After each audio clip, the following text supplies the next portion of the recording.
Welcome, everybody. Thank you so much for coming to Black Lives Matter, Rhode Island Political Action Committee's Senate District 1 debate. I am happy to be joined by all of the candidates who will be on the ballot this upcoming September. And I'm really appreciative of all of you who have come out today. I want to acknowledge the two city council women and man who represent this district for coming and all the great work that the both of you do. And most importantly, people here today for wanting to hear about these candidates' vision for Rhode Island and how they plan to serve this incredible district. And so with that being said, I want to start this debate. I want to go over a couple of rules before we start. Each candidate will have 2 minutes to be able to go through their intros before we go through a question. And when there's 30 seconds left in these responses, I will get on the mic and say 30 seconds. So please, reframe your comments to around 2 minutes so we can get to as many questions as possible today. All right, so what we'll do is we'll start all the way down to my left and introduce Jake. Go ahead, Jake. Good evening. Thank you everyone for being here, and thanks to BLM PAC for hosting what I think is the first and hopefully the first of a few forums about this important race. Obviously, we're all here tonight, and this is a race because the passing of late Senator Mary Ellen Goodwin, who served for more than 3 decades in the Rhode Island State Senate. I decided to run after her passing because I had worked quite literally hand in hand with her sometimes up in the State Senate, where I'm the Chief of Staff, on important issues not only for her community but for the state of Rhode Island. During that time, I also was able to purchase my first home right behind Newport Creamery after renting a number of years on Douglas Avenue. I went to Providence College, graduated Providence College in 2009, and I've come to call this area home. So after her passing, I thought it would be appropriate at this juncture in my life to decide to serve this important district, this important area, and continue important progress, namely on gun violence prevention, our housing crisis, and trying to figure out what to do with our Providence public schools so we don't leave a whole generation of students behind. So that's why I'm running. Thanks, Harrison. Thank you. Thank you, BLM PAC, for having this amazing,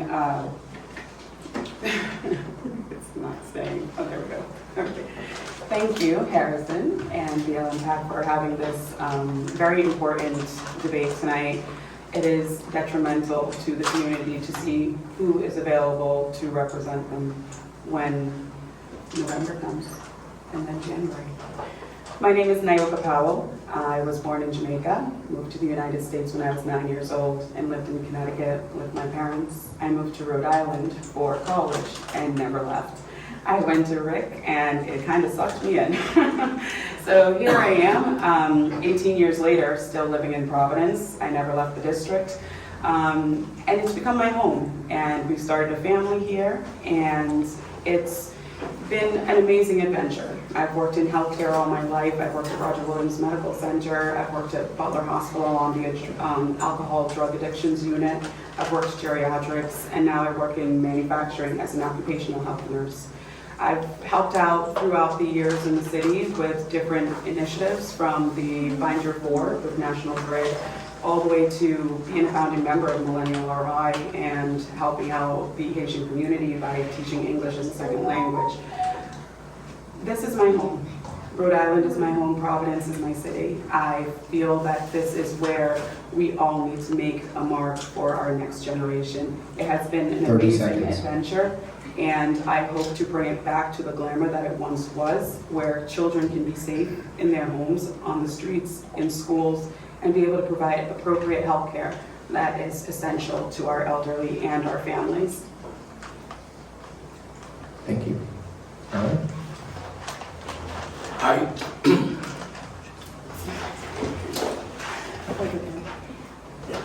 Okay. My name is Mancebo. Thank you guys for having me tonight here as well. I come originally from Cuba. as an immigrant that has to escape from Cuba, from the communist country. I really appreciate that you guys open your heart and your door to get me here. So I feel welcome from the beginning, and I go right away from the start. I went to Rhode Island College, Providence College, and I finished my bachelor here again, or renewed my bachelor here in the United States. And I went to Providence College, and I was in Providence College, so I was something a little more exciting, so I moved to Rhode Island College. So I have Master in Administration, and I have a Master in Education, plus I am certified in different subjects. So I teach in Providence School Department for about 18 and a half years. I went to Central, Hope High School, Chamber of Commerce, George Albert High School, Perry Middle School. So you can say I've been all over the place in the city.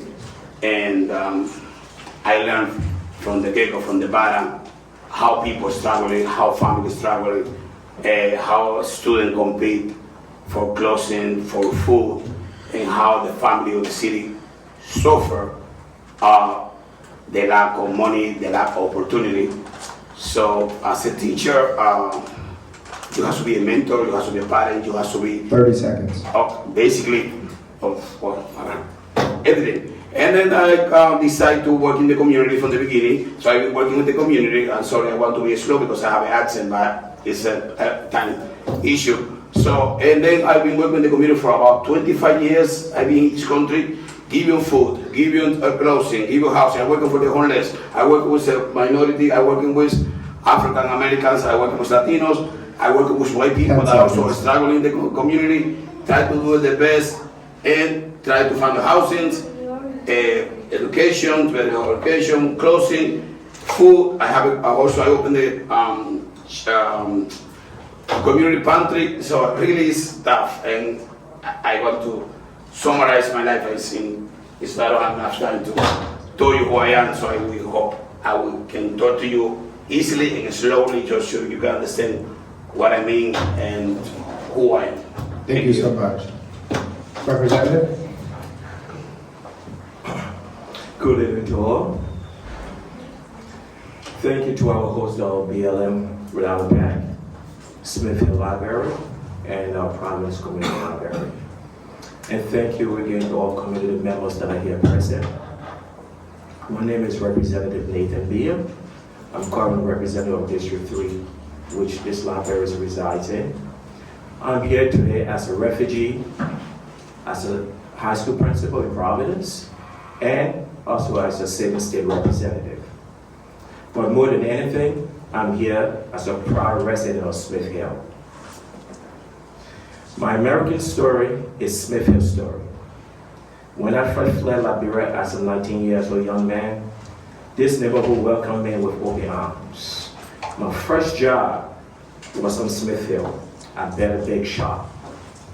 I woke up every morning at 2 a.m. in the morning to walk from Duke Street to Better Bake to make sure that the doors, everything was prepared. At 7 o'clock in the morning, when the bakery was open, for people to have when the bakery was open for people to walk in. It was the first time I met Mary Ellen, 32 years ago. When she walked in Better Bake one morning, she said like, "Hey, young man, how you doing?" And we created that relationship 32 years ago, Mary Ellen and I. So that was also when I also left. 30 seconds. When I leave for Better Bake, I also had to go to Earthen Vessel, where I met John and Mike at Earthen Vessel. So I am a proud Smith Hill resident. So again, this time, this is what I brought into be a state rep to go to from state rep to a state senator. There's diversity in our state government. We don't have diversity in our state government. This is one 10 of my seconds. goals. That I'm running for a state senator. And so that's state senator, I'll make sure diversity is in Rhode Island state government and many more education and gun violence and everything else. Thank you. Thank you so much. Go ahead.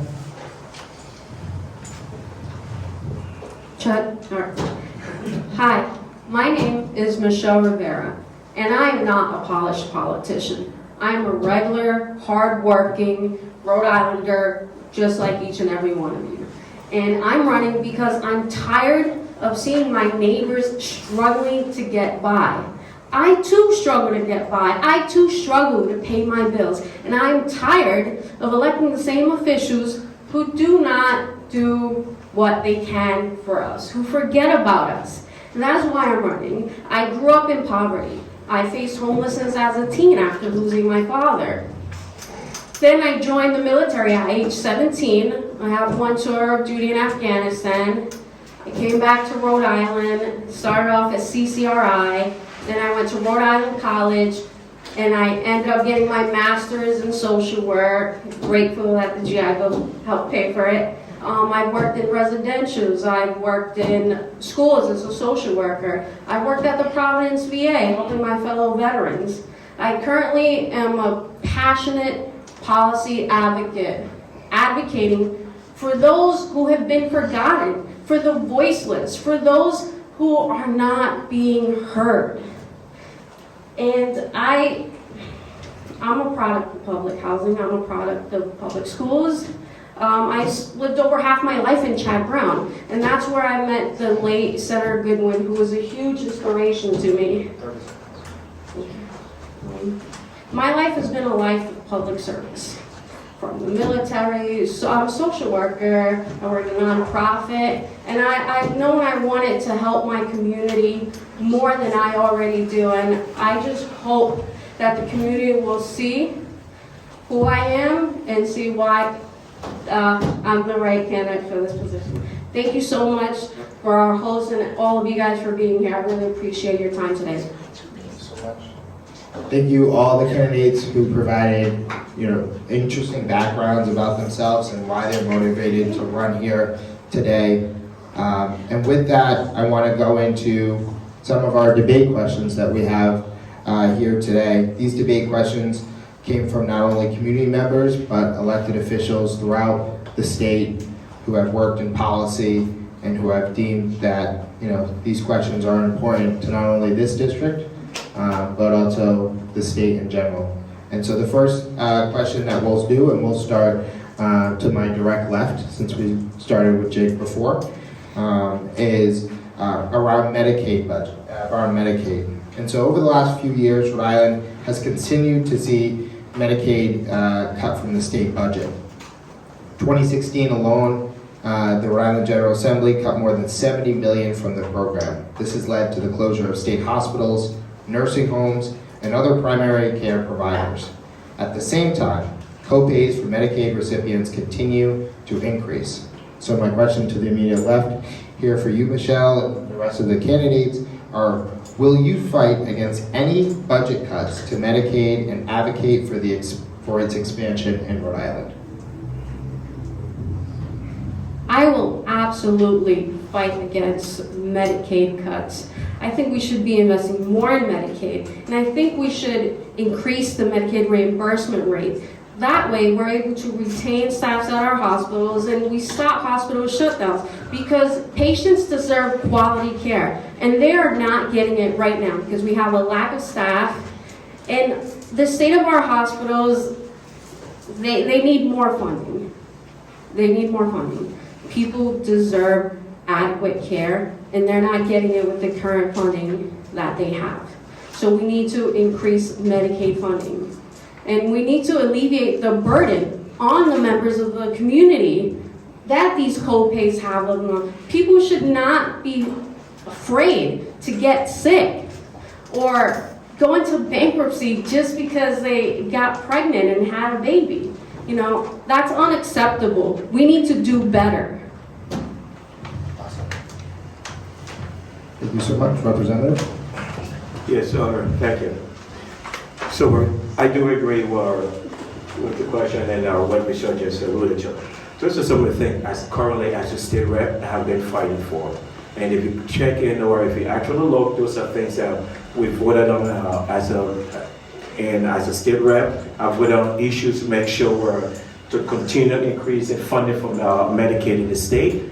And also we're just last section when we did also there was a bill sponsored by Representative Scott Slater, who also been, we kind of compare like the ratio of a patient to to where the CNA workers, those people that take care of our elderly within nursing homes. So because like those are things that I personally take pride of, because where we have, prior to that, you have maybe about over like close to about 10 senior that's in our nursing home to maybe about 1 CNA. And if another CNA called out sick, so that client, so that's other CNA have to take 2 or 3, like about double, like 20 patients to 1 CNA. So those are things that are fought for. Make sure we pass this bill in the State House. Make sure that the ratios are comparable with everything else, and keep funding Medicaid for our seniors in the city and everyone else. And also we're medication with pharmaceutical company, and also we deal with pharmaceutical companies 30 also seconds. that in regards to our insulin, we make sure that we reduce the price of insulin also last year, and those are bills that I co-sponsored also within the state. Thank you so much. Mario? I am 100% in favor of support Medicare. I'm against any cut from Medicare. All right, and I do believe that we need to support Medicare Medicaid, because we need money to support our seniors. So basically, if they go to the dentist, most of the time they don't cover whatever they need in their mouths. And we know as you age, you need teeth, you need more different stuff in your mouth, and that is not getting taken care. A lot of people cannot afford it, and then they come in with depression, they come in with different issues because they cannot afford it to pay the cost. So at the same time, students, also immigrants, and people that need that support to be healthy and to contribute to the society. So I definitely will support Medicaid increase, no decrease, because we have a lot of money in the states. Only we have to allocate the money in the people that need that money here in the city where the poor people are. Thank you. Oh, Niyoka? Sorry, Mario. Did you want to add? it's okay. No, go ahead. I think that where Medicaid is currently is the bottom of where we need to bring Medicaid. I believe that as a state, we've taxed our constituents to oblivion, whether it is with our property taxes, whether it is with our insurance, just insurance itself. Insurance is high, you have a high premium, and you're purchasing this through your paychecks. The insurance companies are taking advantage. When you apply for insurance, you are saying you're giving your money to a company that will support you if you get ill, not that you're planning to get ill. They should also be looking into wellness care. If you're allowing a deduction with wellness care, you will decrease your bottom line with the cost of illness care. We need to be preventative and more proactive with our health care. And in doing so, I don't see where we can cut any more, because people are bleeding money left and right, and it's not fair to the community, especially the underprivileged. And this is the bottom line of where I would even go with what they're trying to do right now, because we need to hold the insurance companies accountable for what they're doing to the people, not just the state legislators in, bringing up policies that will actually support the consumers. In healthcare, we've seen how COVID devastated all of the hospitals and all of the nursing homes. So the last thing we want to do is add another burden onto families who have to bring their loved ones back home. And I understand that burden, because this country is not equipped to deal with in-home living or assisted living at the home. So I wouldn't touch where it is right now. I would focus on the insurance companies, because they have a liability to each and every single one of us to make sure that we are healthy and to make sure that we are covered if we get sick, because nobody plans to get sick. Thank you. Thanks for the question. Certainly no to any Medicaid cuts. Since I joined the Senate in 2017 in a senior staff capacity, I've annually advised and helped leadership push back on any Medicaid cuts. You've actually seen funding for our hospitals go up, as most recently as this past annual budget. We also, and this is a disappointing thing, we wanted to ensure that a lot of our hospitals, just like housing, saw a large swath of those federal funds that came in during COVID go to workforce. Because one of the things that has put our workforce in crisis is our Medicaid reimbursement rates. By way of example, a Medicaid reimbursement for a birth is around $4,000 to $5,000 here in Rhode Island. Just across the border, that same procedure, that same delivery is eligible for $10,000 in Medicaid reimbursements. So what that does is it leads many doctors, nurses, healthcare professionals to go and work in Massachusetts, and that's why, because they can afford the higher pay and that sort of thing. So that's why we see our workforce in crisis. The other issue that I believe needs to be addressed in Medicaid, and we've seen large steps forward on this, is the types of services that are eligible for Medicaid should be on par with private insurance. During this past annual session, we removed a prohibition in terms of making reproductive health care services Medicaid eligible. And I think those are important steps forward for a large percentage of Rhode Islanders that rely on Medicaid. Around 30 to 40% of our population, I believe, is Medicaid eligible, if I'm correct. And just one last thing, we talked about the Safe Standards Act in our nursing homes, which certainly helps those that are trying to work their way up the socioeconomic ladder, or CNAs, that sort of thing. Representative Biah talked about it. Senator Goodwin was the prime sponsor of that act. The Senate passed that in February of that year, and every single day I was on the phone with my best friend, Representative Slater, to make sure that bill got passed, because that makes sure that each patient in our nursing homes gets at least 4 hours of care a day. 10 seconds. And things like that need to be on our books. We've heard from industry, they don't like it, it's exacerbating the workforce crisis.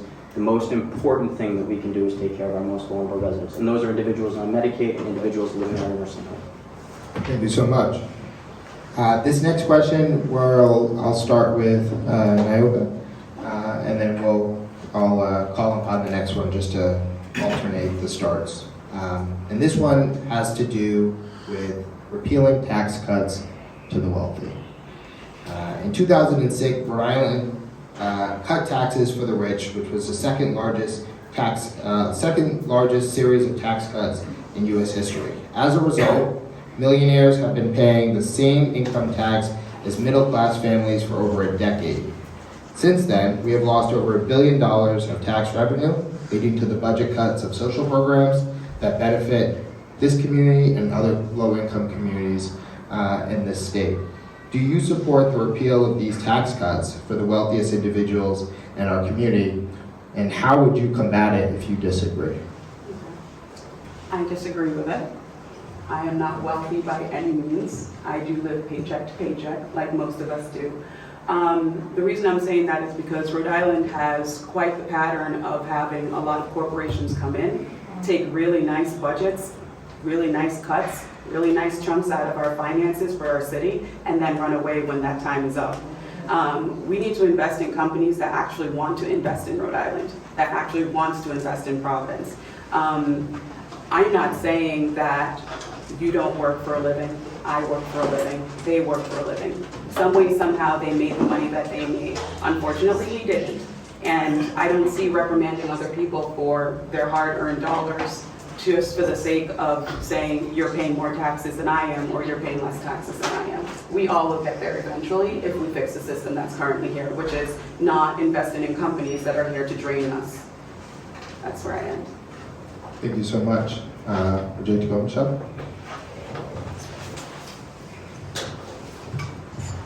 I support repealing the tax cuts for the rich.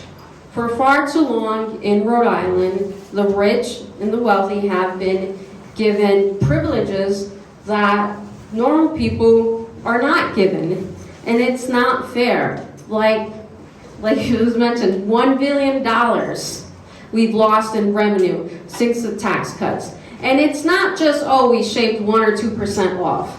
40% they got reduced from their taxes, which puts them at 5.99% compared to the next house, which is like 3.75%. And the lowest actually is 3.75%. And the 3.75% class did not get a break, but those at 10% did, who were making above 500K did. And like I said, that resulted, you said it, $1 billion that we've lost in revenue that could have gone to these social programs, our streets. People are struggling right now. They should not be paying more taxes than the wealthy. So I will fight tooth and nail to repeal the tax cuts for the rich. That is actually part of the core of my platform, repealing the tax cuts for the rich. Because we need more equity when it comes to taxes. Thank you so much. Representative Biah? I also support repealing the tax cut for the rich, and in regards to what Michelle just said, we need to invest in our own Rhode Island. We need to invest in our own small businesses. Those are repealing the tax cuts within our state. That would be great for us. And in addition to that, going back to the first question, in regards to where Medicare, our like veterans, mental health issues. Those are places that, as a high school principal, high school is a microcosm of the real society that we have. So repealing those tax cuts, those money that we have billions of dollars, that can be used in like mental health, and gun violence and everything in our streets, helping our taxpayer. That's why even 44% of Providence tax is based on like the world non-profit organization like the world. And just recently, the city council like a battle back and forth like for not to increase taxes within the world for us within the city. People that are struggling every day, that go to work every day. So definitely, I do agree that repealing those more tax for the wealth that they Rhode Island. Thank you so much. Mario? I am definitely will repeal the tax cut in the state of Rhode Island. I think it's unfair for the poor people. I think it's unfair for the poor community. You can see the difference between Newport, Postman, and other cities, wherever the rich people live, compared to Providence, Central Fork, Woonsocket, Pawtucket, or the poor city in the state. So whatever the people have that privilege, they have a better housing, they have better service, they have better schooling, and I think it's not fair. I think it's supposed to be equal, and I not only will appeal the tax cut, I will increase the tax to the rich people. I do believe that for too many years, they had this privilege, and I don't see really how different they make it whatsoever. So we need more money. My colleague right here said, we need more money for hospital, we need more money for housing, we need more money to eliminate the homelessness in the state of Rhode Island. I think so it's overwhelming the amount of people in the street. I come from Cuba, and I understand that it's a communist country and it's a poor country, but in America, the best country in the world, the wealthy country in the world, it's unacceptable that we have too many homeless people, and then we have people that go to bed without food. We have people crying because they don't have a place to sleep. And we have students go to school and they don't even have material to learn. And to be fair, it's not correct. So yes, I definitely will increase and cut the taxes for the rich corporation and people. Thank you. Jake? Mario is absolutely right that more resources are needed for our public schools. One of the bills up at the Assembly this year would have diverted repealing those tax cuts to more education funding, and I thought that was an excellent policy suggestion. One question here, what year did we repeal the tax cuts for the rich, or did we pass the tax cuts? 2006. So we did that in 2006 to be more competitive with Massachusetts, bringing our top tier tax rate below Massachusetts. I think it's interesting to see what has happened here and what has happened in Massachusetts since then. Since then, Massachusetts has become a worldwide leader in economic development, thereby showing that it has very little to do with our highest tax rate or anything like that. So we absolutely need to repeal the tax cuts for the rich. We need more tax brackets, not fewer. We need higher tax brackets, not lower. And we better have a millionaire's tax on the books, because that is the only way that we're going to have resources for our children in public schools. A few other things I just want to briefly mention. We need a more progressive tax structure, a less regressive one.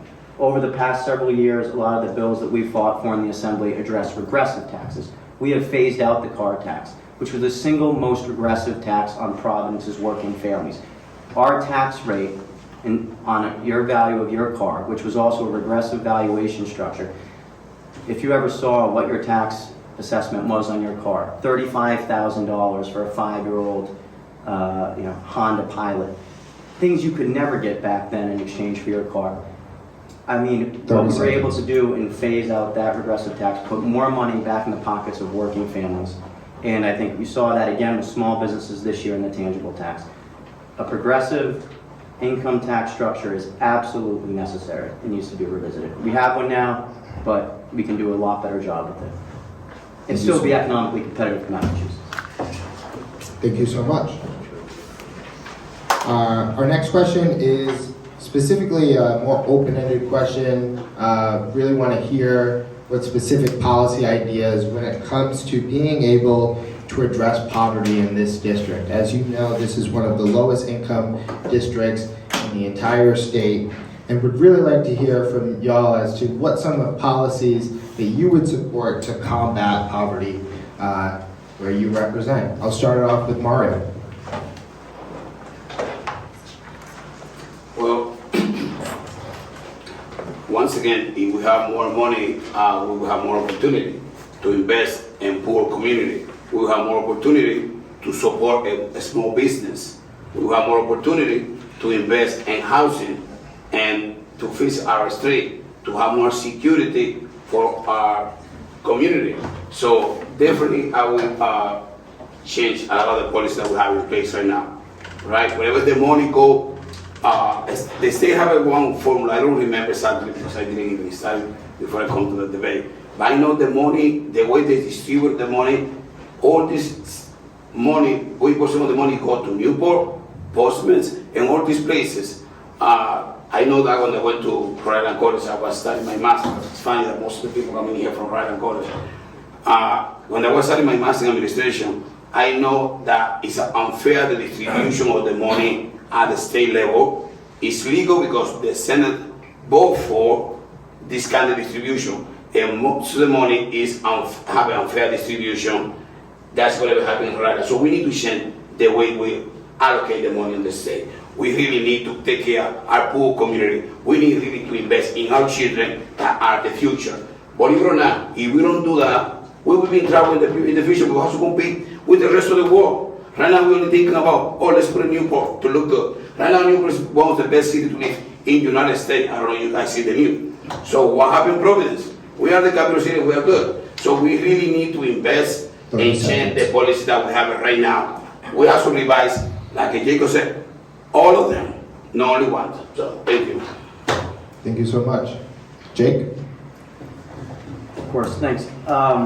Just two quick things I just want to say on the outset of that. One, the folks that live year-round in Newport every year, it is not one of the richest communities we have in the state. And the folks down there are also struggling, just like they are throughout many communities in our state. So I don't think it is ever helpful to pit communities against one another. That said, we do have terribly distressed communities in our state, one of which is Providence.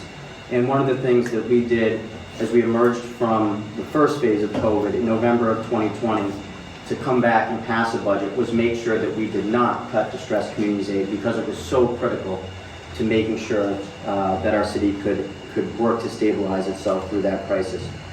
The first thing we absolutely need to do is revisit $15 an hour minimum wage. The state is on a pathway to a $15 an hour minimum wage. The sad reality of that is when we went down that pathway 3 years ago, $15 an hour is not what it was 3 years ago. Cost of living has gone up, bread has gone up, milk has gone up, eggs have gone up. The plight of working families has only gotten worse even though their wages have gone up. So we need to look at the minimum wage, and that is something the Senate has always led on. We were the first to pass $15 an hour. We were the first to always pass the annual increase in the minimum wage, oftentimes with Mary Ellen Goodwin as the co-sponsor. The second thing I would really like us to look at is how can we contain, maybe not limit, the cost of housing. And before we get into home ownership options and increasing funding for pathways to home ownership, the other thing that we absolutely must do is divert the large swaths of money that we have set aside to deal with our housing crisis to direct build for public housing. We cannot afford to wait any longer for it to filter through the system. So I think the government can get involved in one way, and I would be more than happy to quietly champion, because they've already been introduced up at the State House, many of the measures to do that. And is that about good enough? Thanks. Thank you so much. Representative Biah? The average income for District 1 residents is $37,000. That's the average income, $37,000. Just picture, imagine that. Exactly what Jake said. I'm going to find exactly what Jake said. When we go to the market, the prices of milk has gone up. The prices of like everything have gone up. What hasn't gone up is wages. Okay. So, as a sitting state rep, we have been working at the State House. And the $15 minimum wage, those are something that was decided a long time ago, and something that we have to take a look at and increasing that we're even making $20 per hour. Because one thing that is not good, one thing that is not increasing is wages is not increasing, but every other thing else around us is increasing. So helping us to increase wages that will help us to make sure that people can probably go to the market and purchase things safely and support their family, that's one. And secondly, to support our small businesses within this district. We have tons of small businesses within this district that haven't been supported by the state. And those are some of the things that I would have to take a look at as a next state senator to start supporting our small business and small minority-owned businesses within the district. Because there is a difference between a small minority-owned business because I realized that define a minority-owned business, the criteria is totally different.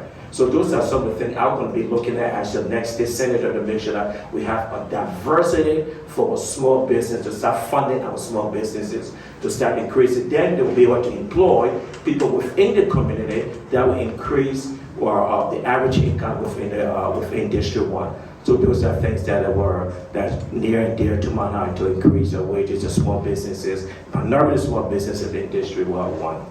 Thank you. Michelle? Excuse me. For that, you have to change the current policy. To do whatever you say, you have to change the current policy. You are already on the state. Why you didn't do nothing? Definitely appreciate your comments, but because of time and because I want to give everybody equal opportunity, I want to refrain the comments to 2 minutes to each question. Thank you, Beth. So in order to address poverty, we need to take a multidisciplinary approach. A couple of these approaches I am absolutely on board with. We need to increase the minimum wage. People are not earning living wages, not just in this district, but throughout all of Rhode Island. We need to relook at the education funding formula, because I truly believe that education is the key out of poverty. So we need to really, really look at the education funding formula. Housing. When I think of poverty, I think of Maslow's hierarchy of needs. We need housing, we need safety, we need food.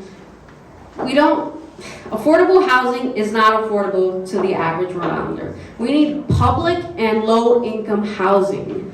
That is how we're going to get more people housed, not affordable housing. That just gives incentives and subsidies to large developers and out-of-state developers. We need public and low-income housing. And we need it now. And expanding eligibility to some of these programs, because the income limits they're not working. Even if you fall outside, you're making more than the requirements for a specific program like SNAP or LIHEAP. That does not mean you do not need the program. People who fall right outside of those brackets are in dire need and they are struggling. So we need to expand eligibility to these supportive services so that we can support people with housing, utilities, food, education, so that we can then tackle poverty. Thank you so much. Niyoka? I agree with you, Michelle, on many levels.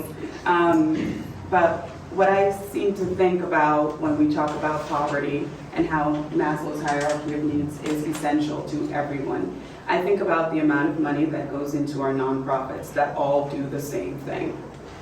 We're a city that loves to, champion small businesses and not fund them appropriately or help them with the education they need to run them appropriately. That being said, a lot of the nonprofits in the city do the same thing. If you want your city to run at the best that it can possibly be, what is the problem with consolidating your company with another company to complete the same task with more people? We can then increase the minimum wage because now we've allocated some funds in a very concentrated area where now everybody can get a piece of the pie. What is the issue with that? The nonprofits are great because it shows that our community cares, but we don't need a small one over here, a small one over there that hardly gets any funding to begin with and are all struggling for the same funding. The community organizations are great too, because there are a lot of free programs. Think about the Small Business Association, the Center for Women in Enterprise. There's so many different programs out there that are willing and federally funded, not state funded, federally funded, to get people the education they need in order to help them build their businesses and grow as a family. I come from a small business home. My dad is a master craftsman. He had a 5th grade education and built a business himself. 30 seconds. He had the education he needed and was guided with the legislators on how to do his business right. He's been in business for over 20 years. And that is how I got to where I am today, is because of hard work and not relying on anyone but our education. Thank you. One of the conversations and the answers that have been brought up regarding this question had to do with the minimum wage. And although I did not have it on my question here, I would be interested by a raise of hands whether or not you would support a $19 minimum wage. Would you raise your hand if you would support something like that? $19 minimum wage? $19 minimum wage. Right now, or? Right now. In today's economy? Correct. I would support a pathway to that. Yeah. I do believe that we have to do it progressive.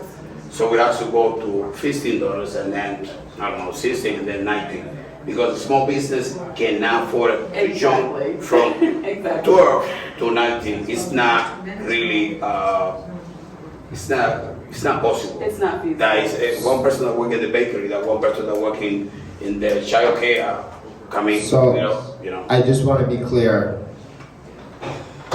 You would not support a $19 minimum wage as a piece of legislation next year in the General Assembly? No.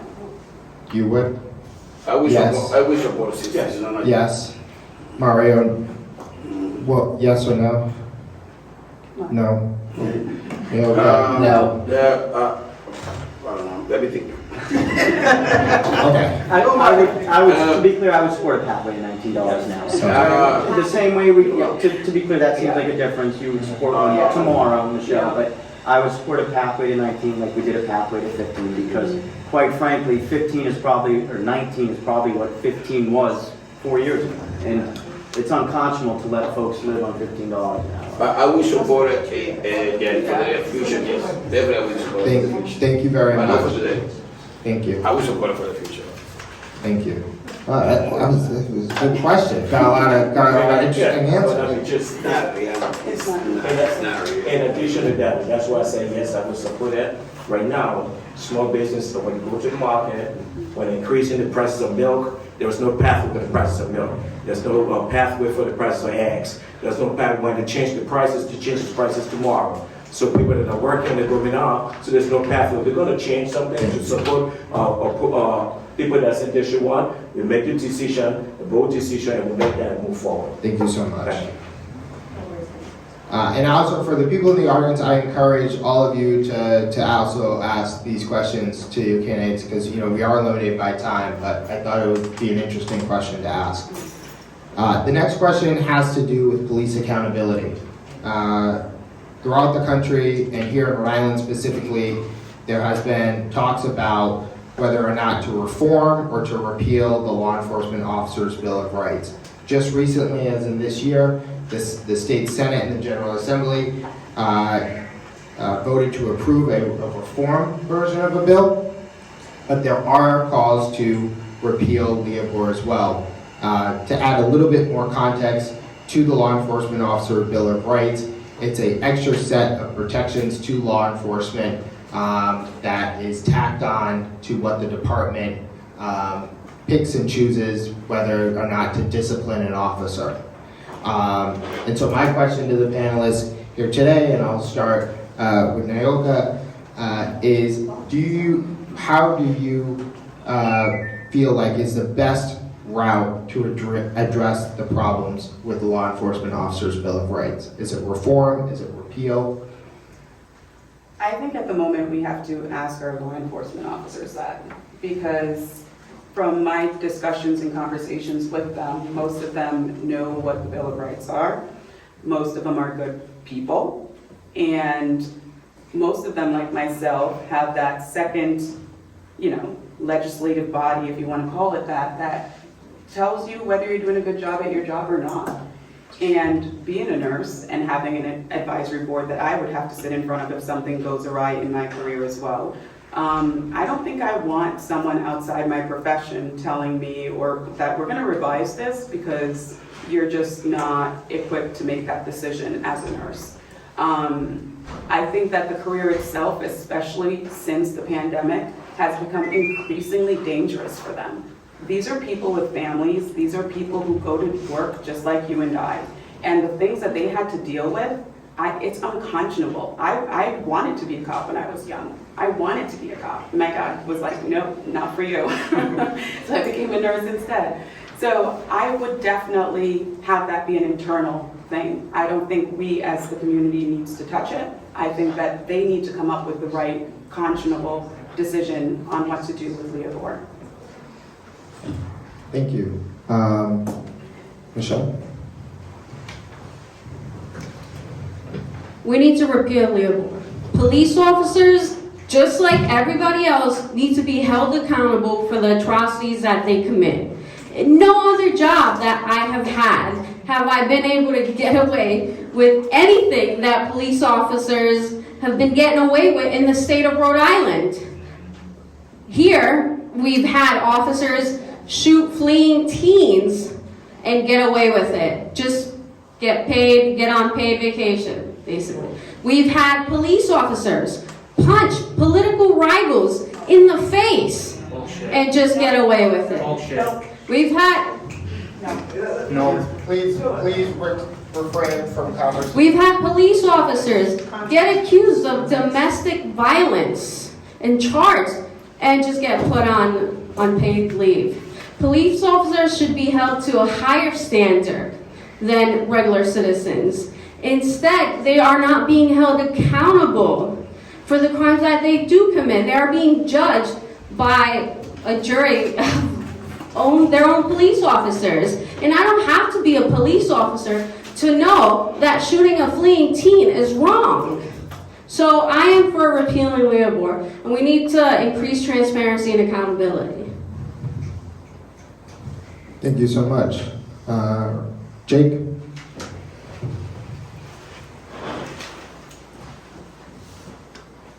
Leodore is an immensely complicated issue because we have to start this discussion by recognizing that it is already currently state law.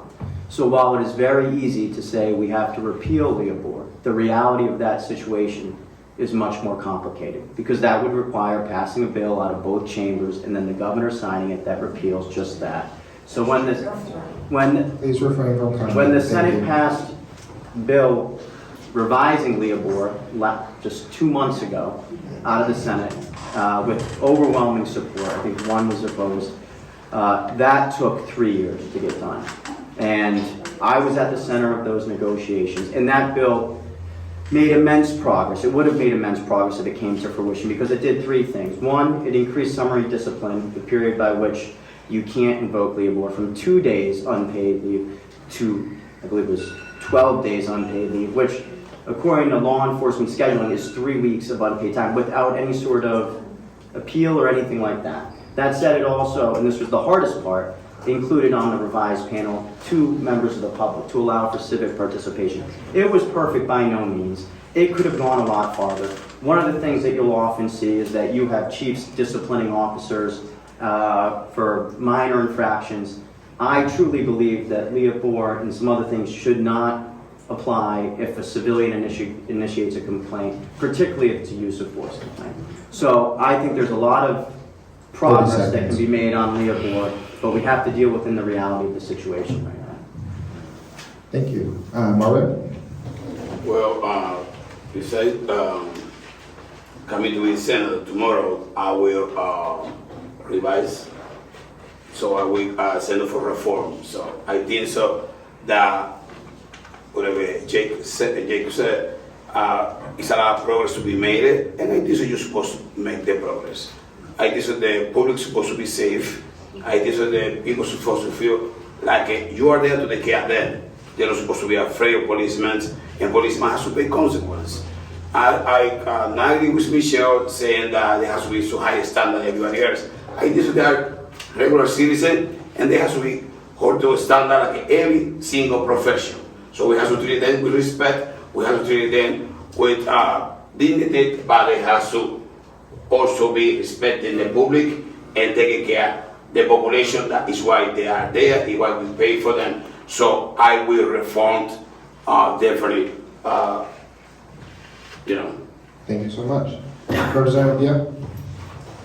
Yes, sir. I did vote on the reforming of Leah Bohr within the House floor. So I do agree just to reform it, like every other institution, right? We keep looking at it as 1 or 2 years. We look at those stuff and we reform it and we keep moving forward. So those are things. Even as an educator, as a principal, I look at stuff for teachers, for education. We keep reforming it, refining it, and keep making it better as we go along. So those are things I would support reforming, not rebuilding, but reforming.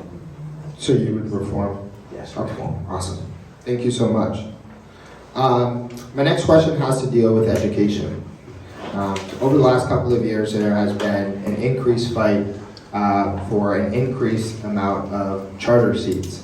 Overwhelmingly, in Black and brown communities, there seems to be a want for Black and brown kids to be able to access things like school choice. My question to you is, do you support charter schools and the expansion of charter school seats? I'll start it off with you, Representative. Well, when it comes to education, I've been in education now for over 25, 30 years. I taught at Bicycle High School, Mount Pleasant High School, Nathaniel Green Middle School, assistant principal of Mount Pleasant, assistant principal of Nathaniel Green Middle School, and currently I'm a principal at Dr. George Alvarez High School from Amwood Avenue. When it comes to education is my passion, because without education I wouldn't be sitting before you here today. All right. So when it comes to that, when it comes to like charter school, I support all public education. Right. In regard to charter school, I think that the funding of charter school, they should have like a specific funding for charter school instead of taking funding away from public schools to go into charter school. The charter school should have their own funding formula the same way as the public school has its own funding formula.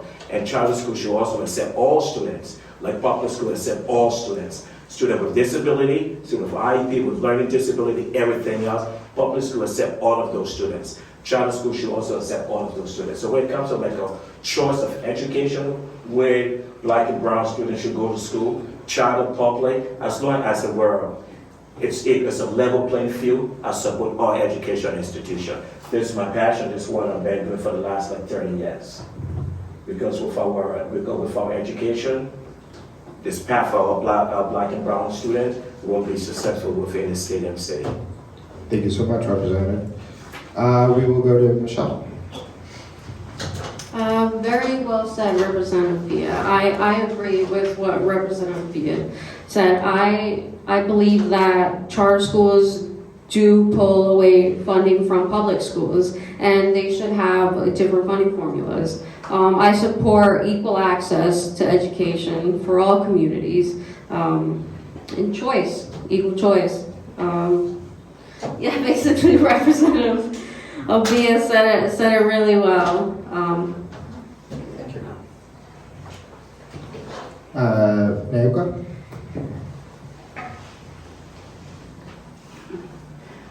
for school choice. Everybody knows that. But my first question is, where do we fund charter schools and public schools? Public schools get our tax dollars, almost $17,000 per student in Providence. If we're going to have another tax formula for the charter schools, where's that money coming from? Because that's been taxed enough. So I think the tax dollars, unfortunately, needs to follow the student. They need to be able to go to a school of their choice, and you've already paid into that system. We have too many administrators in the Providence school system, and we see how that works out. We have too many administrators in these public schools, and you see how that works out. And our schools are completely failing. I mean, 42%, 32%. Who would send their child there? I wouldn't. And I work tooth and nail, day and night, to make sure our child gets a proper education. I can't afford it, but I make sure I can. It's called sacrifice, and that is the most important thing for my child, is sacrificing so that she can get the best education possible. So if Providence cannot provide that, I need another option. You need another option. And you shouldn't just be stuck in Providence to get that education, because clearly the schools aren't doing it.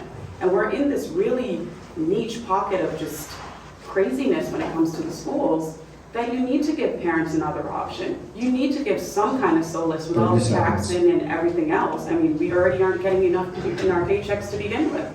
So give us that one break. Give us the ability to give our children another step. That's all. Thank you. Mario? I definitely support the expansion of the charter school, but I will say this: some charter schools are very successful, some charter schools are not. So I will support the expansion, but I also will put my back right there, like if they are not successful and they don't say and they don't do whatever they say or whatever they mean, they're supposed to be suspended and eliminated. Because we have in Rhode Island a lot of schools that they are not doing, and they are charter schools. So I think they are supposed to be accountable too, right? So I will support them, but we have to trust, but we have to keep and supervising, because a lot of them are not doing any different at all. And I do support educational choice as a teacher and as a administrator too, because I have a master in administration too, to be a principal, but I decided not to do that right now. But I do believe that charter schools are good when they do whatever they're supposed to be doing. In Rhode Island, we have a lot of them that are failing, that they are not doing whatever they're supposed to be doing. But you are right too, it's the same money. The money is supposed to follow the student. We don't have any more money. But the way, if we increase the rich people taxes, we have more money for our children. So it's why I would say before that we need to increase and repeal the taxes for the rich and bring more money to here, increase the taxes for the rich. We can have a much better school, we can have better education, computers, material, so everything's coming together. You see how that works? Thank you so much. Jake? There's an old Chinese proverb, I think, that says, "May you be born in perilous times." And like it or not, the next senator elected from this district will be thrown into perilous times as it relates to education in our city. And there was no bigger champion than Providence Public Schools in the state senate or at the state house and of our Providence Teachers Union than Mary Ellen Goodwin. And that is irrefutable. If that voice is gone, the current expansion plan for our charter schools would call for 44% of the seats in this city to be publicly funded, I believe, a combination probably there of public and private charter schools. That is dangerously close to a majority of the kids in our city going to charter schools, and thereby a tipping point for a whole generation of students. A core function of government is providing a strong public education. Both of my parents are public school teachers. Much like our police officers, the jobs of our public school teachers and the jobs of our police officers have changed more over the last 3 decades than probably any other 2 professions. They are called upon to be guidance counselors, mental health counselors, at times parents.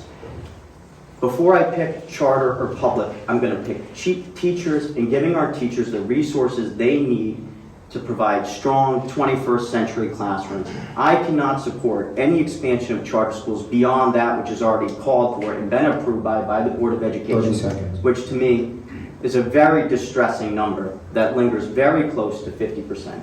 Because if we lose that core function of government, what is next?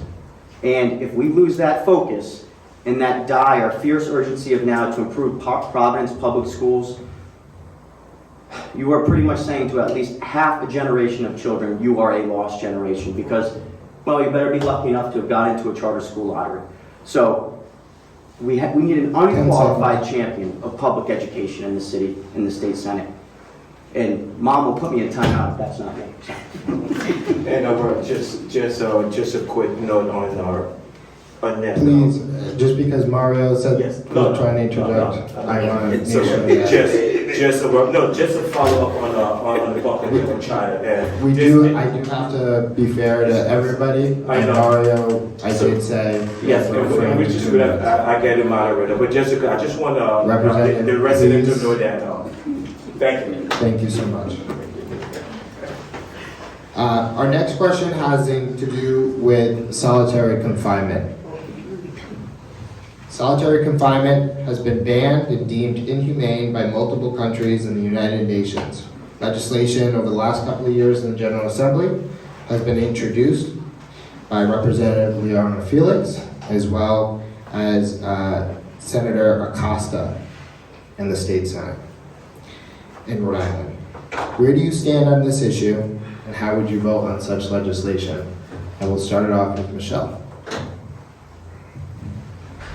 I would support Rep. Felix and Senator Acosta's legislation on solitary confinement. Solitary confinement is inhumane.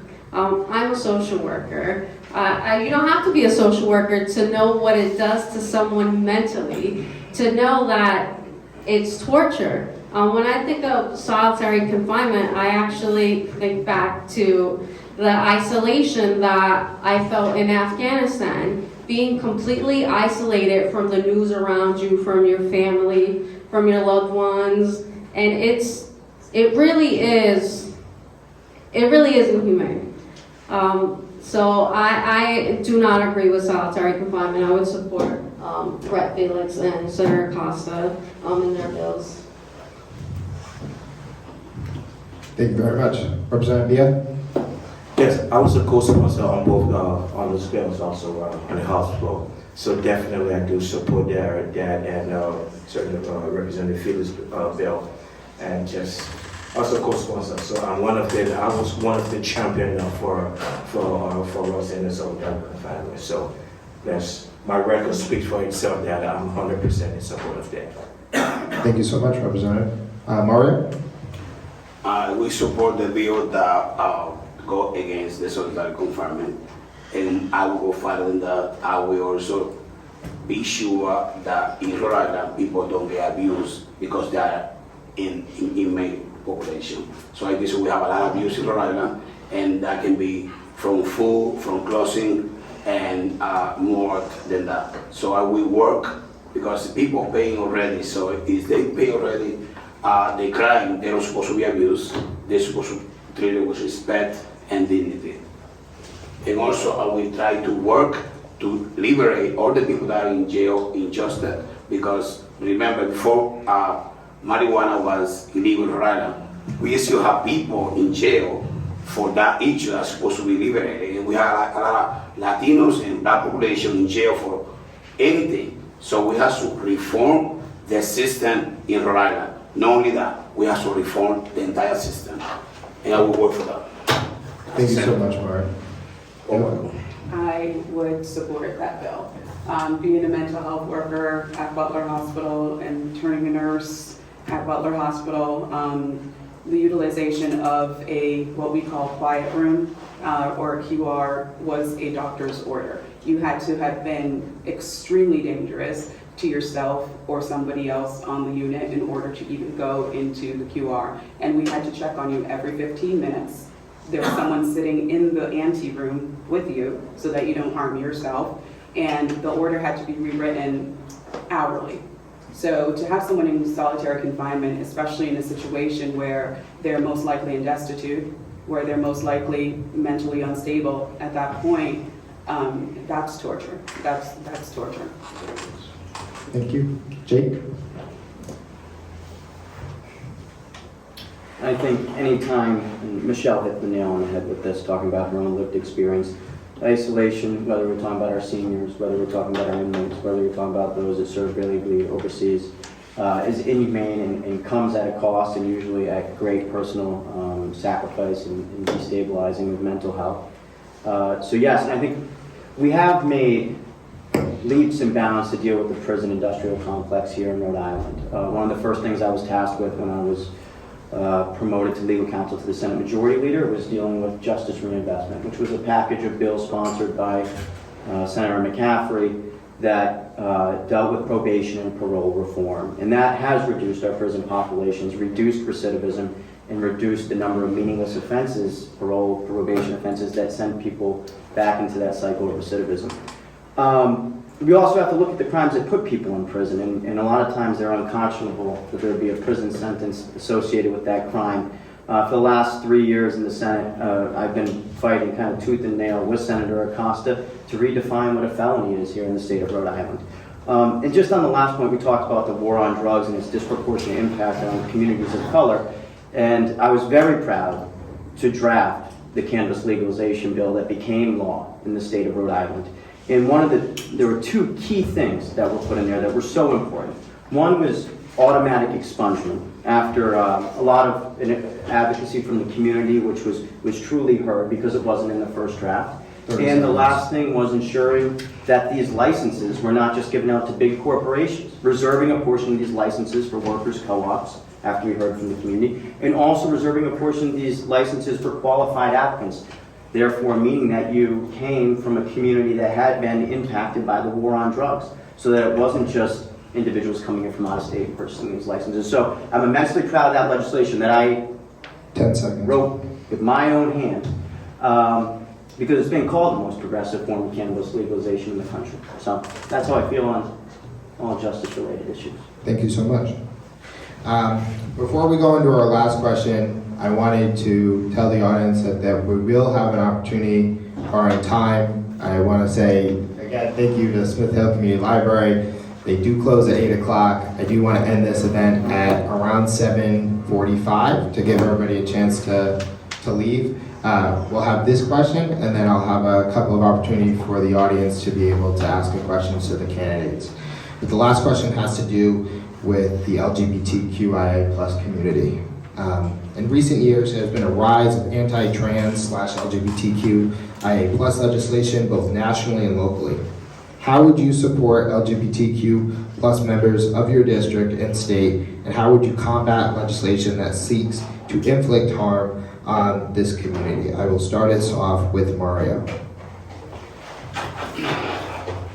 Well, basically, I do believe that we have to be clear about the harassment and the abuse that the community being issued in the state of Rhode Island for years. So I do believe that they have to be protected like in the entire city, and they have the equal right for job, for opportunity, for loans, for housing. So I will create legislation as a senator to protect the LGBT community statewide. Because basically right now, believe it or not, we have a lot of suicide. We have a lot of issues in the school. A lot of times parents don't know what's going on with the children because they don't want to talk about it. They feel like they will be discriminated by the family, especially by their friends. Sometimes the teacher don't know what to do. So we have to working a lot more harder and to protect our children. That right away from the beginning, you never know what age they will feel like they will belong to this particular community. So we have to start from the beginning, from the school, and then go to the state level to be sure that we are not discriminating anybody, because they are part of our family, they are part of our community, they are like everybody else. So that's what we do. Analyze every single legislation and approve and create a legislation law that protects the community statewide. That's what we do in general. Thank you so much. Jake? Never let it see the light of day. There were a number of anti-trans bills introduced in the Senate this year. None of them received a hearing. A lot of them were in the Senate Education Committee. One of my jobs as Chief of Staff is to sit there and advise on what bills get a hearing. I talked with the chair of that committee, Chairman Niyoka, and we just thought, no, don't even give it a hearing. Don't give hate any safe harbor. Unfortunately, because of our Supreme Court, what we've seen is that culture wars will begin to fight out in our state legislatures across the country. So it's more important than ever that you know where your state senator stands when it comes to rights that we have fought for over the years. Finally got on the books in some instances 5 years ago, in others 10 years ago, in others, I'm talking about Planned Parenthood versus Casey, more than 30 years ago. And when you talk about electing someone who's going up to that building now, it's very important that you know where they stand. And I will give hate no harbor. Thank you. Representative Biah? Thank you. As Jake just alluded to, it's most important now to know exactly where your state senator stands. The next person that's going to replace the beacon for Smith Hill. So, as a high school principal, to be exact 3 years ago, the only principal in the city of Providence that created a club for the LGBTQ community at my high school. And I was only also principal also were endorsed because after school we have numerous of meetings and it was a safe place for them and they have 100% support. And we have the state of Rhode Island flag, we have the city flag, and we have the United States of America flag, and we have the LGBTQ flag in front of the school. Those kids were proud because those kids felt that they were part of our community, right? So those are supporting diverse community in entire District 1. It doesn't matter who you are, your read, your color, your religion, everyone. As your next state senator, you will have my full support. So I believe we shouldn't discriminate against anyone based on who you are. So this is exactly your next state senator, what he stands for. Thank you so much. Niyoka? I think that we should provide support to those who are in need. We have a mental health crisis in the state of Rhode Island and in the nation. Having those resources and having people who can help our students and help our adults through the toughest of times is very important.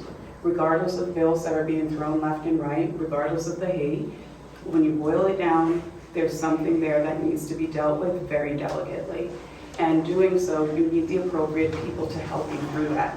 Having the support systems in schools are great, but if you're not able to utilize the resources that are available through actual mental health care, then you can really tarnish someone. You can really tarnish what they're going through and how they build from that. So I look at it like I look at most things from a healthcare perspective, and I look at it delicately. It is not something that I'm struggling with, but any struggle needs someone who's able to delicately help you through that struggle. And that is how I would look at dealing with the LGBTQ community. Thank you so much. Michelle? I'm in full support of the LGBTQ plus community. I believe we should codify their rights in our state constitution. They should have same access to support services, to protections that any Rhode Islander has. We need to unite and fight against hate. I remember when I was a social work intern at Central Florida School District advocating for the first gender-neutral bathroom in the school district and writing that policy, and that was very important to me because I believe you should have a safe place to use the bathroom, gender-neutral. I believe that it should be codified in our state constitution because we should leave no margin for marginalization. The community faces way too much hate. we need to spread love, not hate. Thank you so much. So at this moment, I will open it up to questions. I'll go to Pat Ford. Thank you. Pat Ford, Coalition Radio Network, here is the press, but I'd love to take the opportunity to ask questions. The Rhode Island State Senate this year was largely an exercise in extreme dysfunction. Hundreds of bills never got the time of day. Entire evenings were dedicated to a subset of bills. I sat with a number of people in this room on a number of occasions until 1 or 2 o'clock in the morning so that they could afford their 2 minutes of testimony. Obscene. Significant legislation like debate over leaderboard, decriminalization of small quantities of narcotics, the ending of solitary confinement, which, by the way, if Rhode Island was an individual nation, we would be considered a torture state by the United Nations. Those bills were never given the proper time of day, despite, in several cases, that legislation being offered at their 5th and 6th and 7th year. So my question to all of you is, what will you do to end that dysfunction? Most importantly, what will you do to alter Senate rules so that one individual can no longer be a gatekeeper to whether it be criminal justice reform, economic reform, or any of the thousands of issues addressing what are around us? Thank you. I'll open that to anybody who wants to answer the question first. He should have been the moderator. Anybody? I can answer that. As a legislator or as a legislative body for the state of Rhode Island, we must realize that those people sitting in the State House are elected officials based on the community and their constituents. No one person gets that right to make any of those decisions about anyone's life. No one person. So when we're developing bills, when we're developing legislation that's going to affect someone's livelihood and their entire family, this needs to be a debate. This needs to be something that is handled with care, especially when it comes to the criminal justice system. Thank you. And I'll just call on Can people. I just ask for the questions from the audience? Do you expect everyone to respond, or? You don't have to. Okay. Okay, that's it.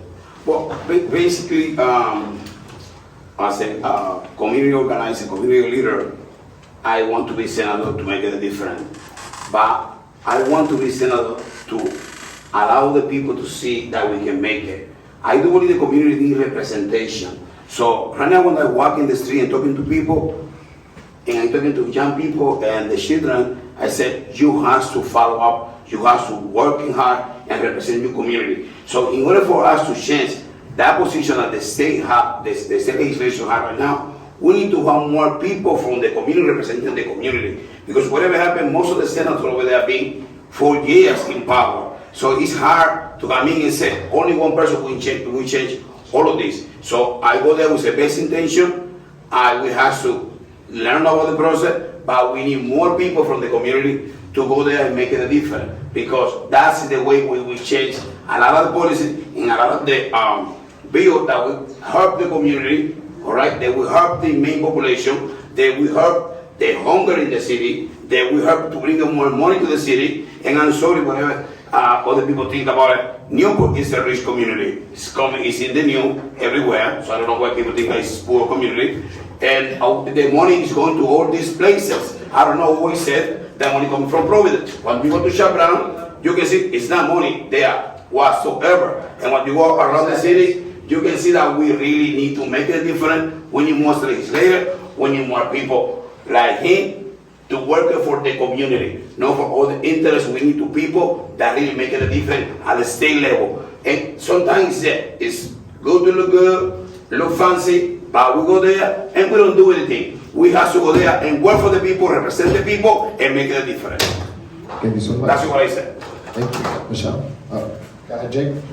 So Mario's absolutely right, and the single biggest way that you can get more people from the community to have their voice heard at the State House is to elect them to the State House, and the single biggest deterrent to that right now is having a part-time legislature. And if we want to talk about really changing the way things are done at the State House, well, if folks in the legislature have day jobs, like Representative Biah does, we could have hearings at noon if they didn't have to have day jobs. Unfortunately, because they have day jobs, They can't have hearings until 4, 5, 6 o'clock at night. And when you talk about solitary confinement, when you talk about justice reinvestment, when you talk about justice reform, gun reform, those hearings do draw a lot of attention.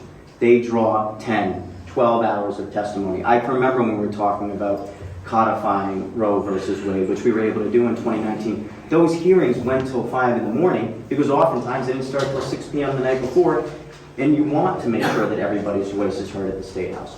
So I think if you want to work or talk seriously about that, you need a full-time legislature where they could operate throughout the course of the day. And if someone from the community wants to run and they're making minimum wage and they're working an hourly job, they could transition to a full-time job getting paid as a state legislator like you have in Massachusetts. Right now, you have retirees up there, you have teachers up there, you have lawyers up there. That trend has changed a little bit.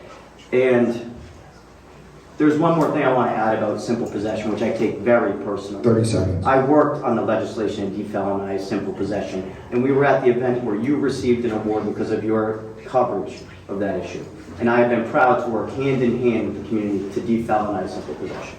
It's been 2 years since I won that award, and we still don't have a damn law. It's that simple. That's one of the simplest pieces of legislation. Pat. It instantly changes the lives That's of not everyone true. in Rhode Island. It doubles the amount. Yes, Representative Biah. So thank you, Pat, for that question. So Pat, you know, all of those bills, I was co-sponsor of those bills, and we voted those bills, and those bills came out of the House and went to the Senate. And it's one of the things as the next state senators, as I'm talking about, we need more diversity in state government. We need more diversity in the state Senate to be able to change some of the stuff that impacted us in our community. So our community needs people that actually knows exactly how to feel what goes on with the community, people that know the people in the community, people that understand the community, the diversity in state government. So all of those bills that have a direct impact on our minority community, I voted for all of those bills. I was a co-sponsor of some of those bills. Right, and make sure that, and thank you, Mary, for saying that. So some of us that we are really working hard to diversify our community, and also to make sure that things goes through and changing the Senate rule will help to transform some of those, like one person has some power to make sure that certain things doesn't go through. So it's one of the things that I would do as a next state senator to make sure that those Senate rules are changed, that those bills will pass through, and make sure that it's being heard by people in the community that have a direct impact on us. Like Jake, I believe that we should have a full-time legislature. You should be able to make a living wage if you want to be a full-time legislature. And that's not the only barrier to running for office and being a legislator. Money is a huge barrier. We continue to pour more money into politics, which contributes to just one person being the sole decider of certain things. We should be taking money out of politics. Last legislative session, the individual contribution limit was doubled from $1,000 to $2,000. And it makes it really hard for average people to get into office. For us to have that representation, that diversity that our communities need. And we need to fight. We need to fight for our community. We need to keep special interests and keep money out of politics so that we work for our community. And you can see campaign records are public. So you can go to ricampaignfinance.com and you can see people's records and you can see what special interests each individual answers to. And we should be accountable and we should be answering to the members of our community, not to special interests, because they donate and they expect something in return. We should be taking care of our community. Thank you so much. We'll go to the fellow. Please state your name and ask your question. Okay, my name is Theo Regan, and the issue of the police Bill of Rights seemed to be a pretty contentious issue. And my point, or one of the things I want to ask about, is community policing. And there seems to be a disconnect between citizens and police. You see the police at accident scenes. You see the police at crime scenes. You don't see the police every day. You don't get to know who these folks are. And I think in some communities, it's probably an us against them kind of thing. Yes. So where do you folks stand on this issue, and how do you see it, community policing and it increasing in the state and the city? So just is a question on police relations and communities and community Yes. policing? Okay, Yeah. awesome. Well, I do believe the new mayor elect, Mayor Smiley, he was talking and he's working to increase community policemen, to bring the people to the community, to build that relationship between the common people and the police. So in that way, won't be like a call the police when they say that people are in trouble. The policeman will be all the time in the street, and I will support that. So he want to get more money, he want to get more policemen to bring the people to the community.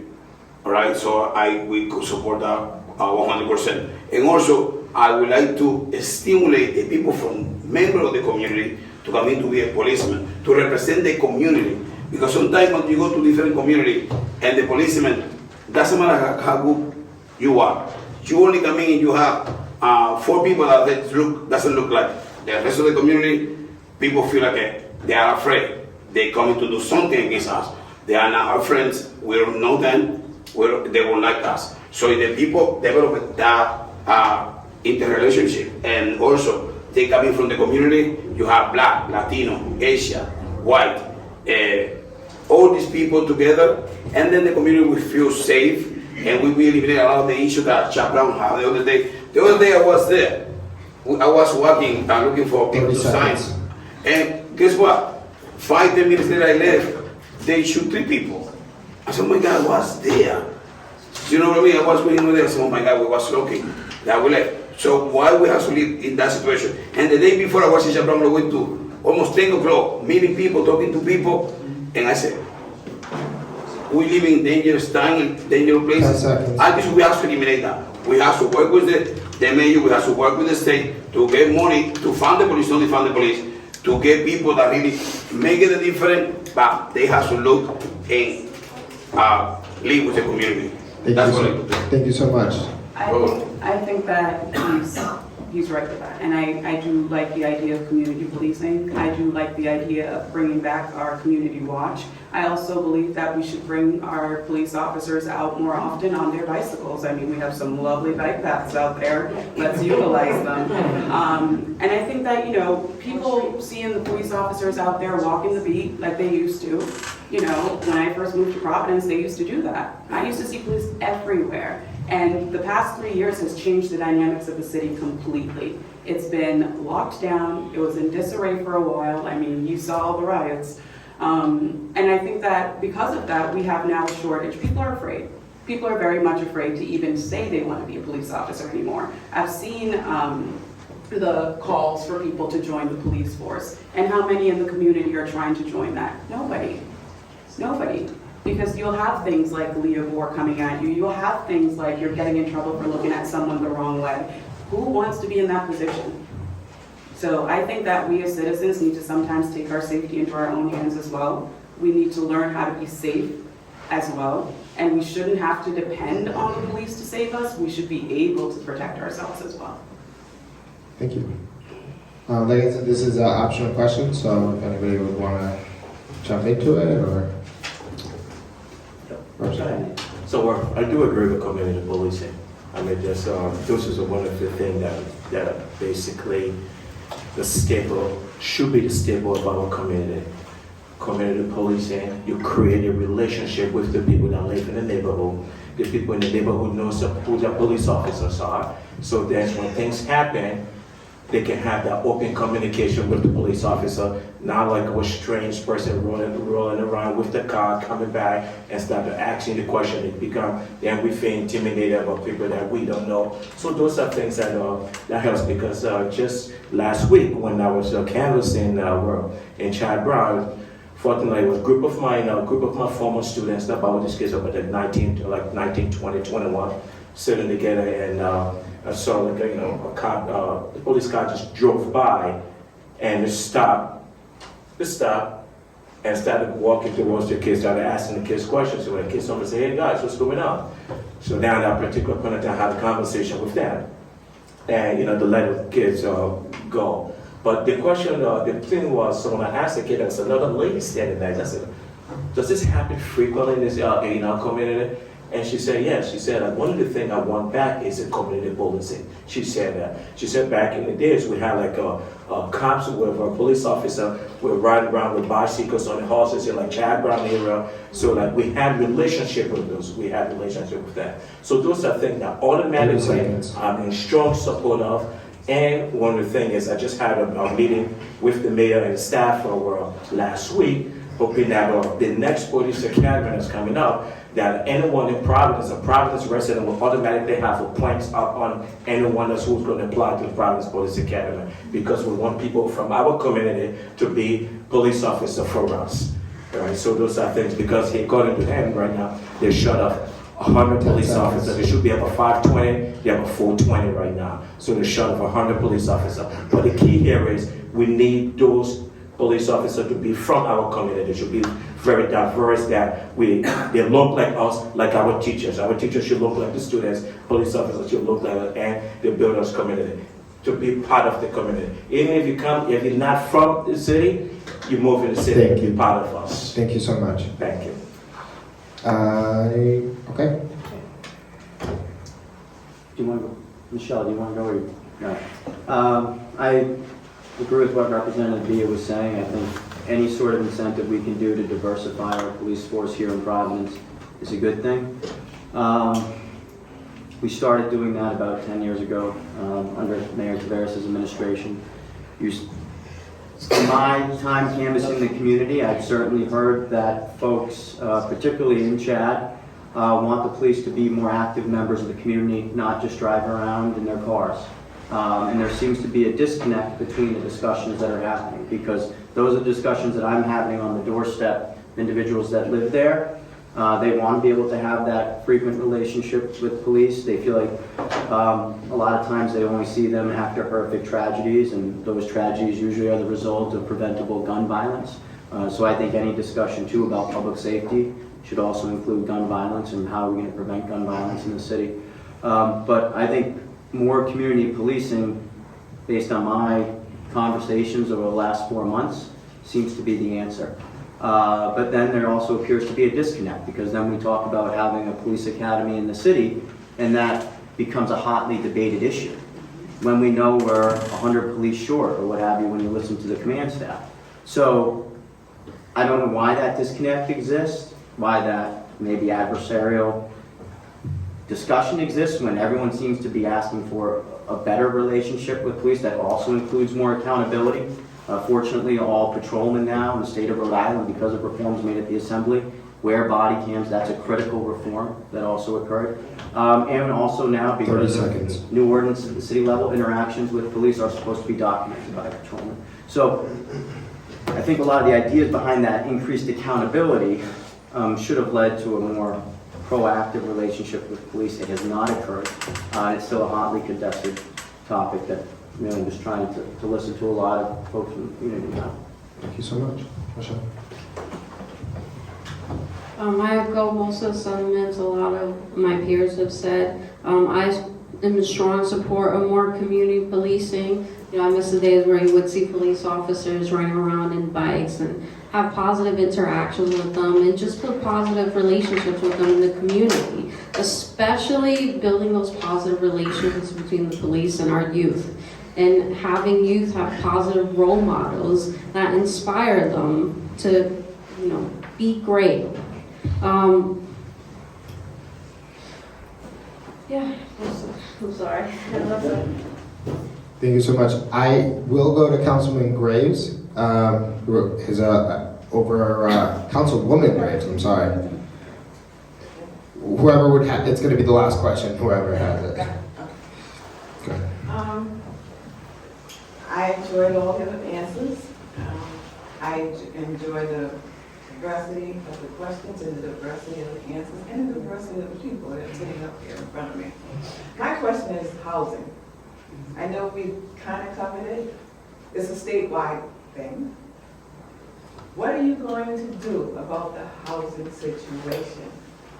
I mean, we're hearing all these promises and disappointments from, you know, the homeless, but it's not just the homeless. It's the one that's living paycheck to paycheck. It's the one whose landlord decides, okay, well, Joe across the street is getting $1,200, and I'm only getting, getting $2,000. I'm only getting $1,200. Let me just raise the rent up on this person by $100 or $200 or $300 or $400 a month, knowing that person is barely paying the rent as it is. We know we have a housing supply issue. So it's going to be kind of, what are we going to do about the fact we don't have enough housing, number one? What are we going to do about the fact that we need to do some kind of rent control? There's no way that we can keep going the way we're going. You're talking about the rent is high. I can afford the rent. I may not be able to afford the rent, you know. So what do you see? And it has to be statewide because everybody, all the homeless are coming to the city of Providence because a lot of these other places don't have any facilities for them to go to. They don't have the resources. We don't have the resources. So they're coming here and everybody's looking at the homeless situation and they think it's all Providence. No, it's not. So what are we going to do statewide? I know you're from what are we going to do statewide about those issues? I'm going to go from Jake all the way down to end with Michelle, and then we'll go there.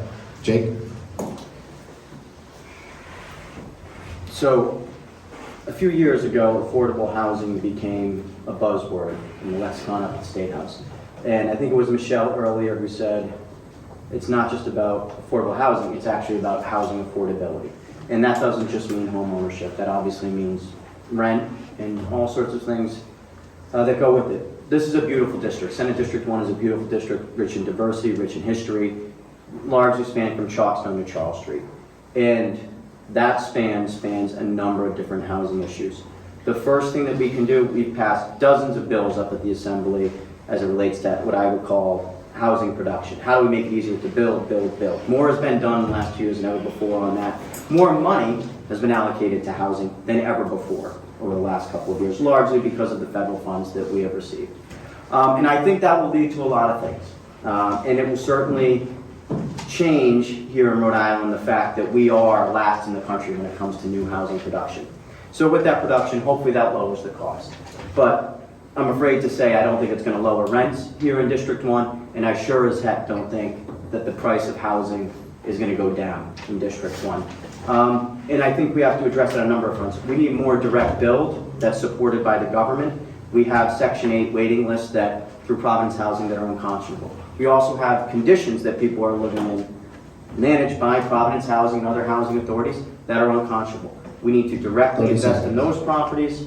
And the other thing that we're seeing, there's vacant lots that still dot our community. So hopefully we can make it easier to build on those lots. That increase supply will decrease things. But rent affordability is also a huge concern. We see it over in Monska. People come in, they offer $100,000 over ask for a property, and the rent the next day is $3,500 a month.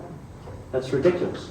So rent control to some extent, I don't know how you do that when you're talking about a change in ownership, but absolutely we should be looking at everything. And it's a continuum of issues here in Senate District 1. And more money won't necessarily be the problem. More laws won't be the problem. It's really going to have to be a portfolio of things. Thank you so much. I agree with you to some extent. One of the biggest issues in our district, however, is that most of the properties aren't owned by the people living in the district. It's owned by Strive, it's owned by 02904, it's owned by all these different companies that come into Providence who cater to college students who don't live here. They come in, they jack up the rent, and I've had this discussion with my landlord actually, and he says the same thing. Well, the people across the street, they just raised it to $3,600. That is double. I went from a double, paying a double, and you're telling me another double? No. I think not. I think we need to reassess who we're selling these properties to and reinvest in Rhode Island, because like I said in the very beginning, we have a very bad habit of funding people who don't live in the state, who don't know the plight of the people, who come in for those tax breaks, get the tax break, and when the tax break runs out, they move out of the state. I mean, we've already invested $30 million into the Superman building. What did we get from that? Lights. No, yeah. We got light. I can see it from my kitchen. That's all we got for $30 million. So instead of reinvesting in the community, they're investing in some hope that these millionaires, billionaires, whomever, are going to save the city somehow, but they're just looking just as much as everyone else to make a living.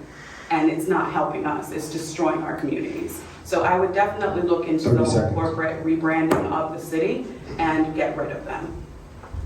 Thank you. Mario? Well, I will start with the rent control. I just see New York did do it, all the big city do it. Why not Rhode Island? Rhode Island is like this, very small. So I will start with the rent control. Doesn't matter you are local or you are foreign. So it's a law and the legislation says rent control.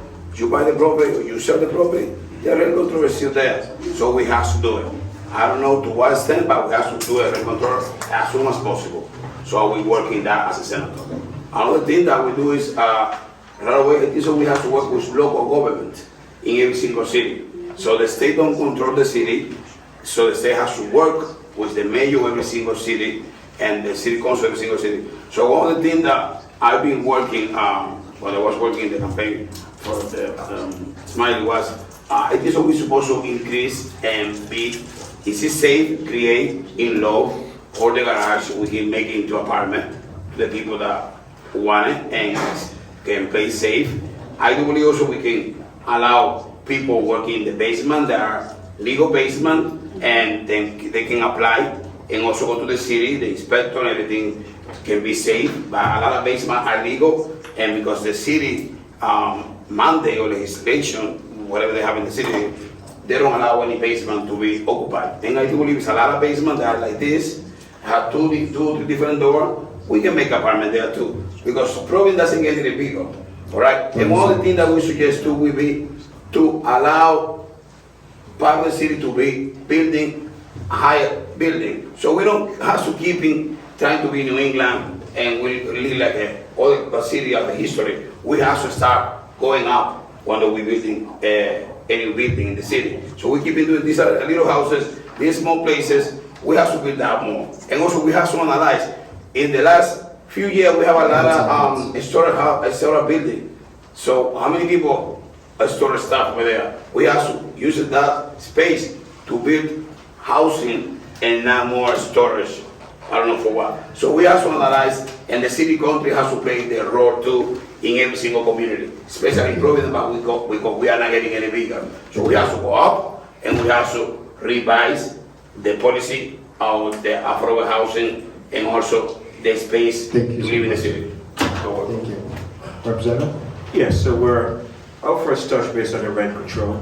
So it's pretty good at where it was Councilwoman Graves that asked this question, and I also have Councilwoman Peterson out here. So like those things actually is one of the things. I know it's a statewide issue, but as a matter of fact, we'll probably just tell it first. There was Senate District 1, like Straff, like where my colleagues were talking about the Straff property, like within both wards, right? So as I was canvassing, I felt like so Straff, the management of Straff gets here and start to increase people rent.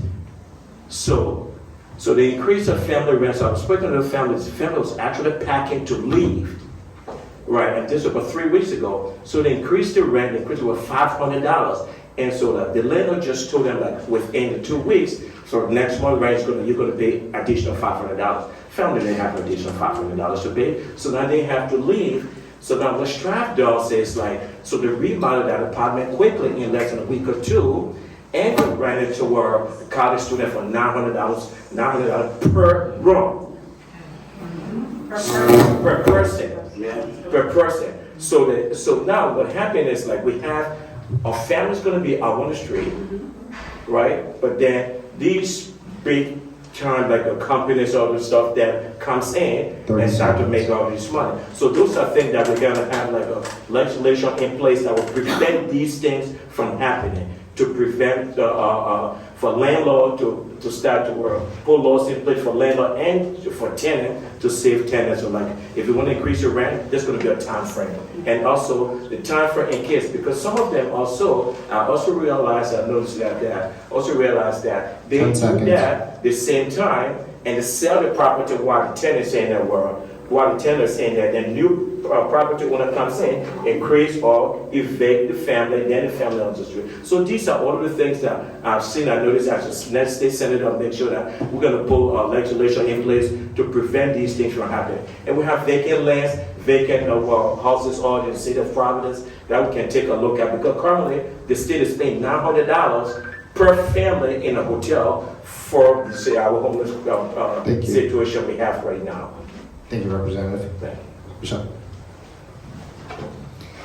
Thank you. Thank you for the question. I support rent control, rent civilization. There were several bills that were proposed last legislative session that were not even heard. Some were capping it at a 10% increase plus the CPI, which at that point in time would have been 16%.